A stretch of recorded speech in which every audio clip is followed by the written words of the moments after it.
안녕하세요. 부자 형님입니다. 여러분의 시간은 금입니다. 1.25 배속으로 보시길 추천드려요. 자, 지금 배가 고파서 맘앤터치 싸이버거를 같이 먹으면서 먹방을 하면서 이야기를 한번 해보겠습니다. 요즘 주식 쪽으로 유튜브나 TV에서 엄청 자주 볼 수 있는 분이 있어요. 혹시 누군지 아시나요? 그분은 바로 존니 메리츠 자산운용 대표이사예요. 존봉준이라고도 불리우고요. 동학개미운동을 이끌고 있는 분이라고 해도 과언이 아닙니다. 저도 얼마 전에 존니 대표님의 강의를 들으러 갔던 적이 있어요. 매우 신선했고 유익했던 기억이 있습니다. 그래서 이번 시간에는 존니 대표님이 쓰신 부자 되는 습관이라는 책에 대해서 간략하게 이야기를 해볼까 해요. 자, 우선 맘스터치 샀으니까 우선 식기 전에 좀 먹어야겠죠. 이렇게 맘스터치 싸이버거 보이시나요? 맛있겠죠? 네. 네. 그러면은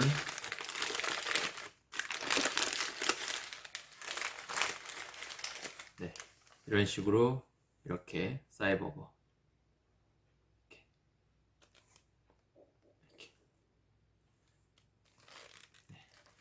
네, 한 입 먹어보겠습니다.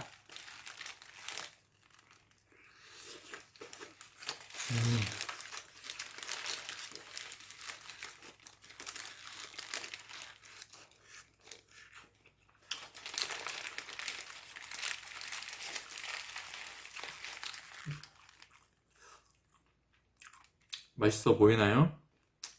진짜 맛있습니다. 배가 고파서 그런지 더 맛있는 것 같아요.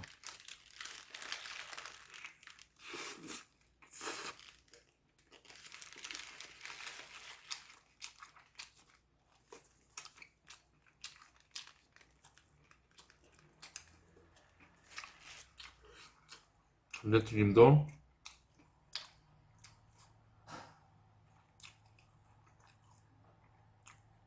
감자튀김 잘 안 보이네요.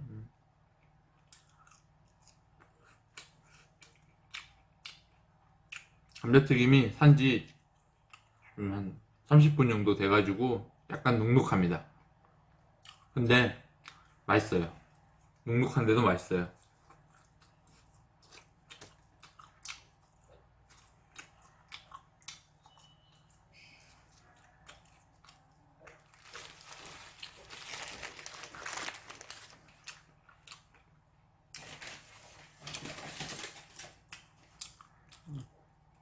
케찹, 네.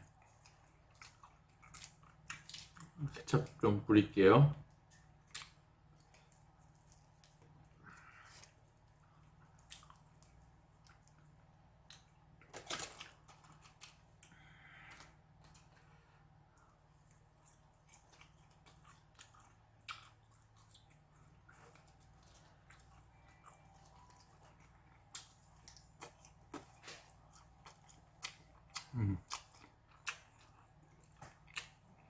감자튀김은 역시 맘스터치인 것 같아요.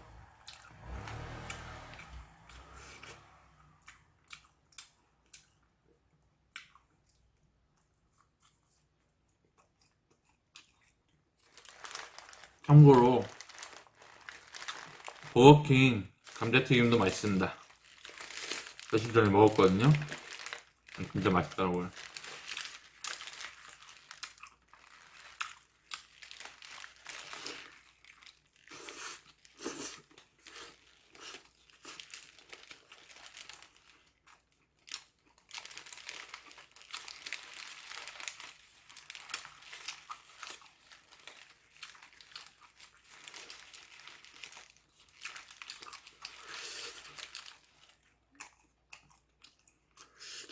진짜 맛있네.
이거 방송해야 되는데 먹고 있네요. 먹고만 있네요.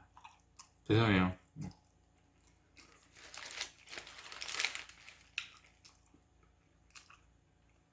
이거 빨리 먹고 조니 대표님이 쓰신 부자 되는 습관이라는 책에 대해서 말씀드리도록 할게요. 너무 맛있어서 방송하는 걸 까먹겠어요.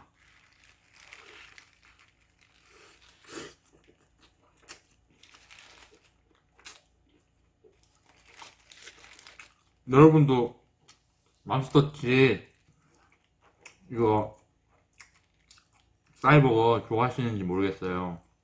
진짜 맛있거든요. 혹시 안 드셔보셨으면은 내일 꼭 드셔보세요.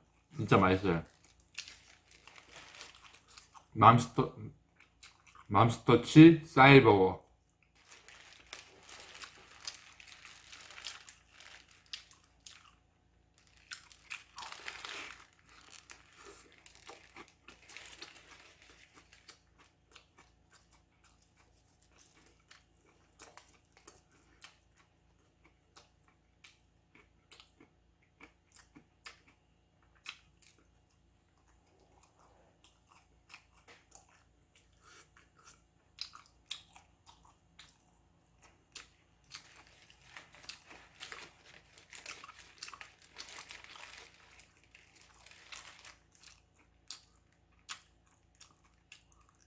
닭 패티 보이세요?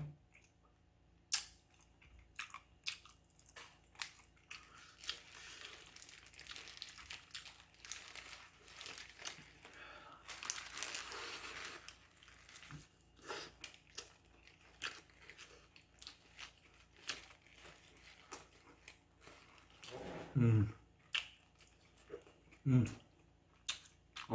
대박.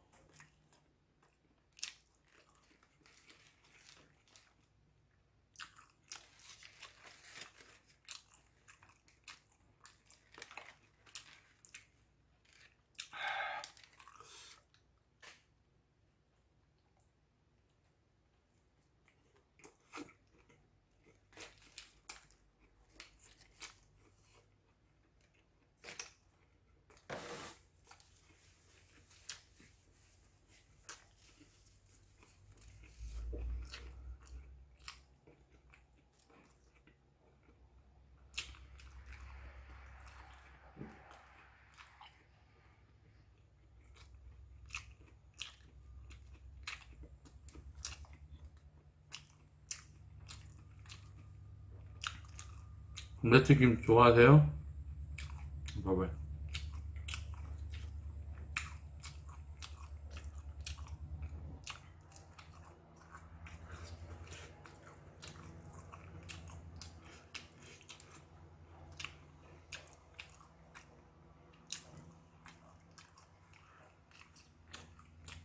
다소 늦은 시간인데 지금 그걸 먹어도 되나 모르겠어요. 근데 일단 배가 고프니까 먹었어요.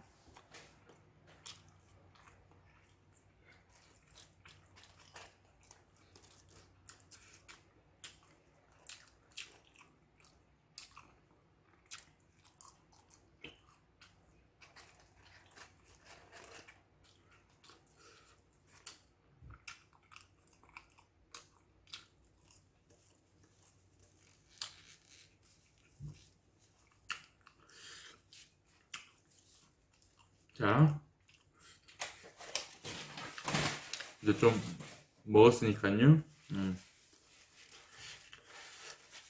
다시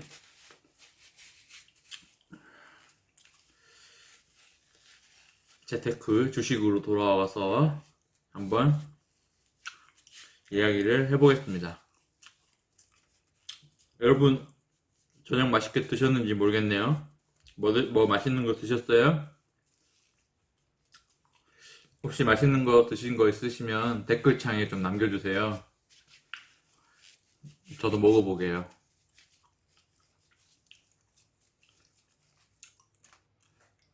자,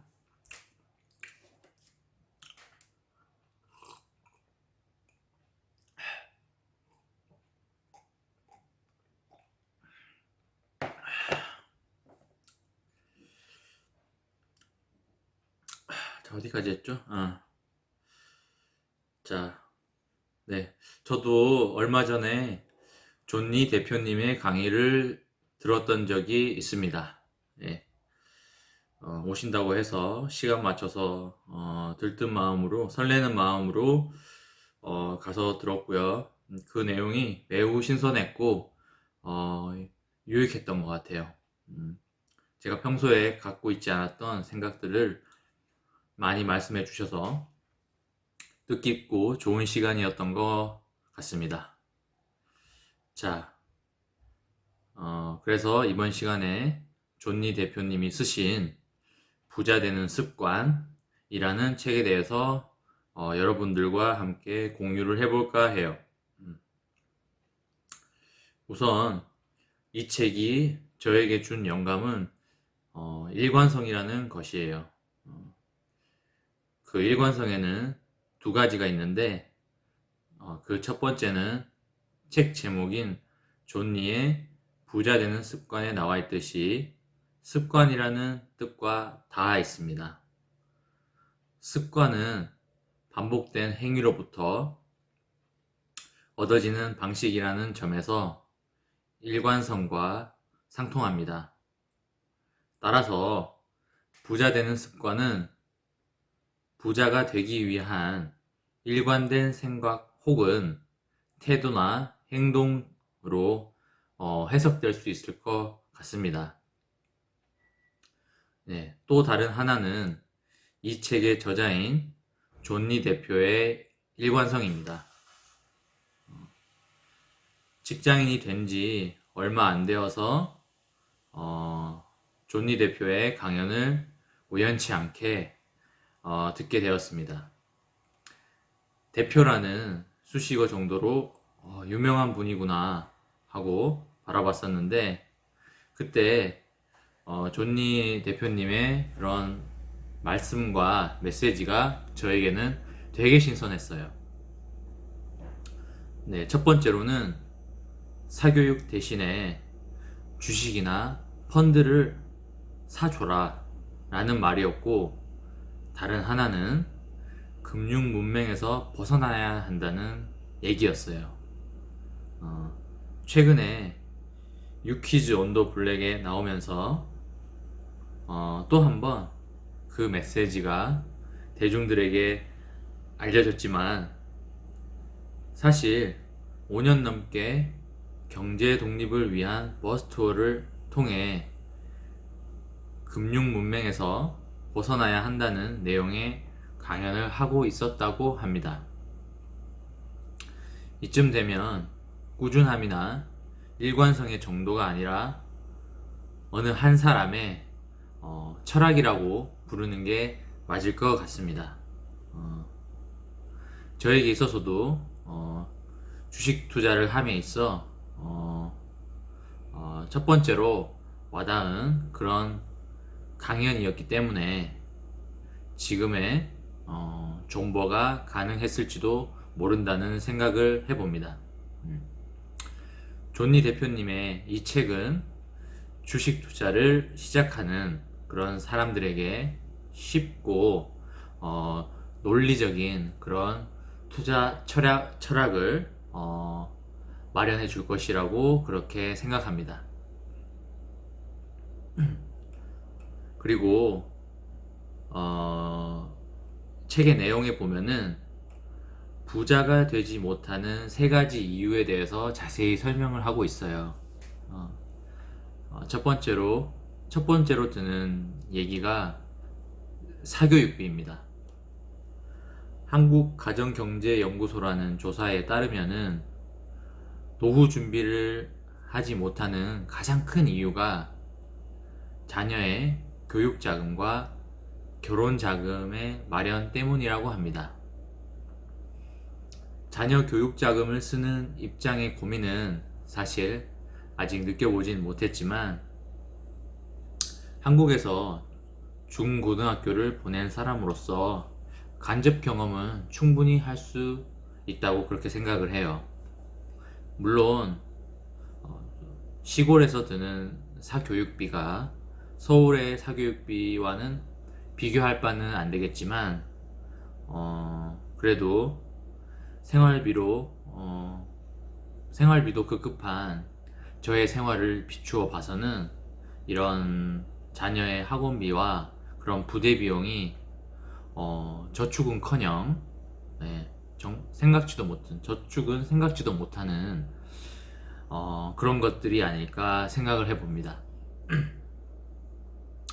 또 존니 대표는 사교육비 지출에 대해서 공부를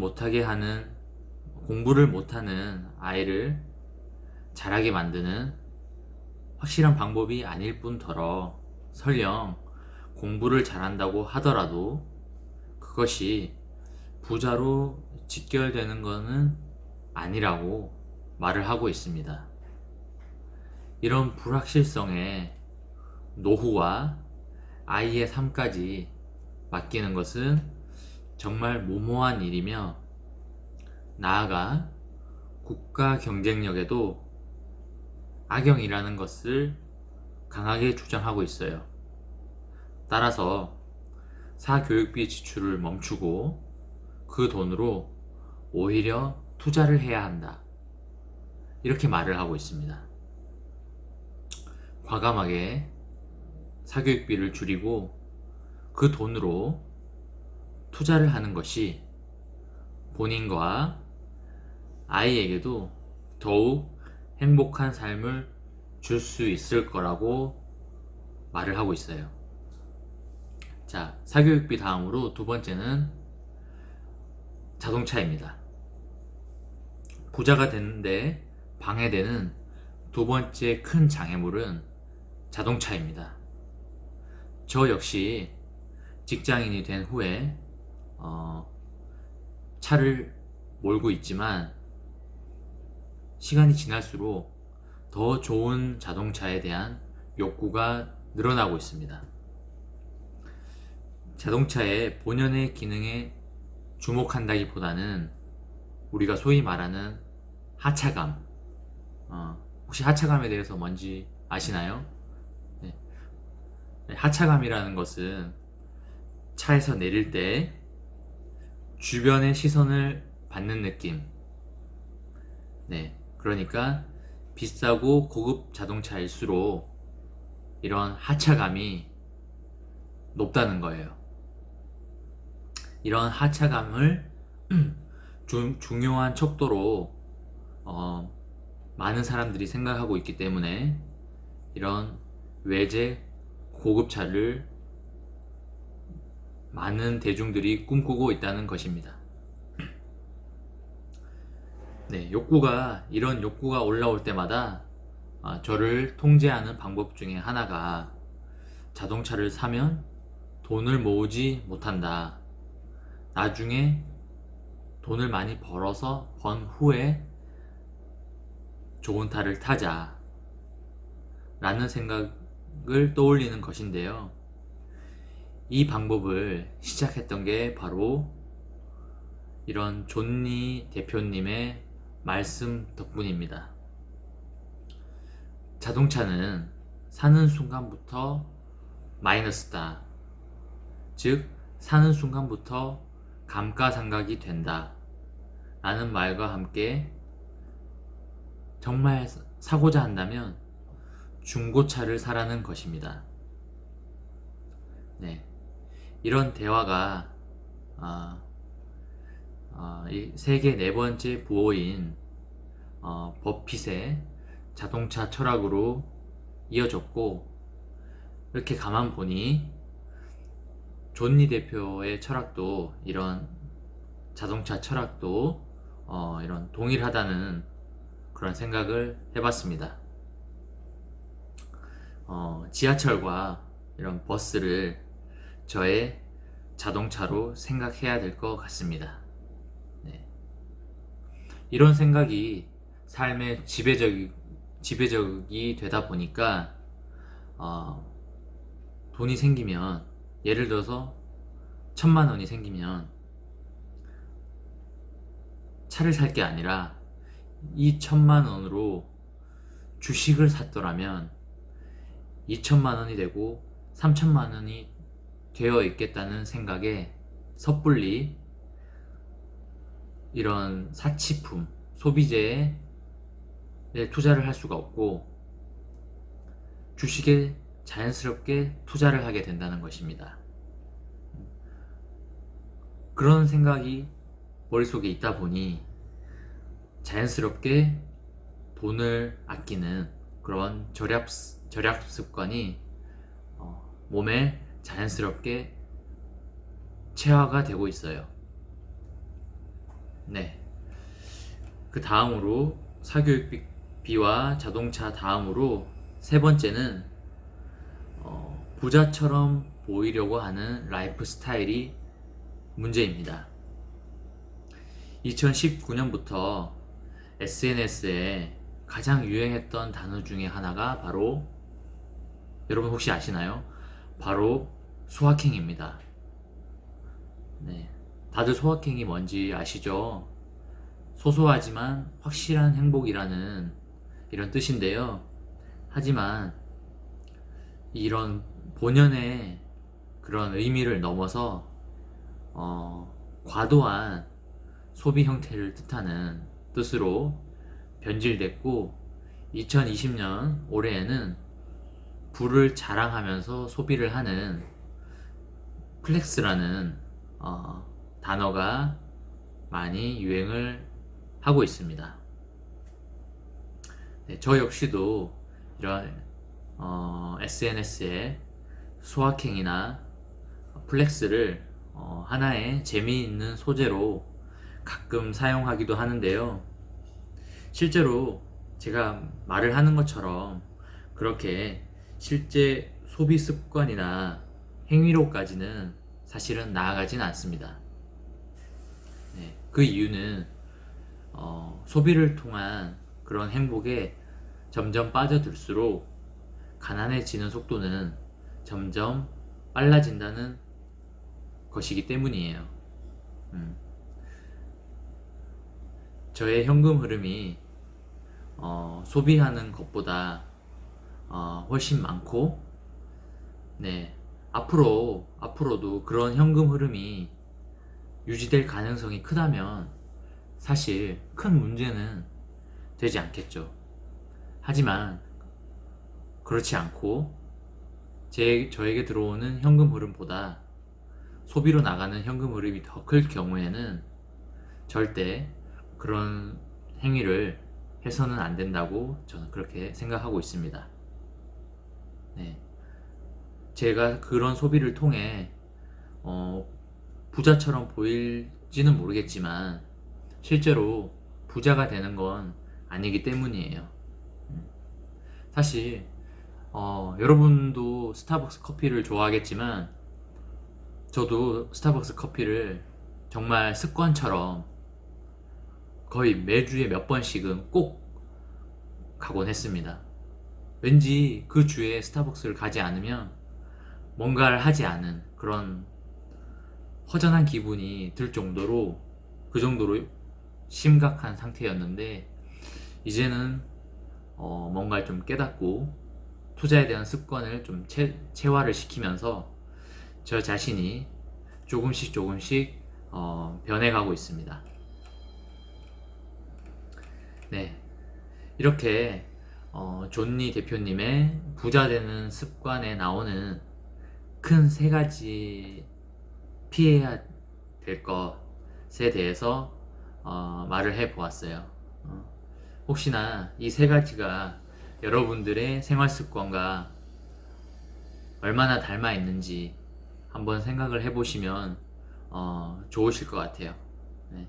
이런 나쁜 생활 습관만 바꾸셔도 부자가 되는 길은 크게 멀지 않다고 저는 그렇게 생각합니다.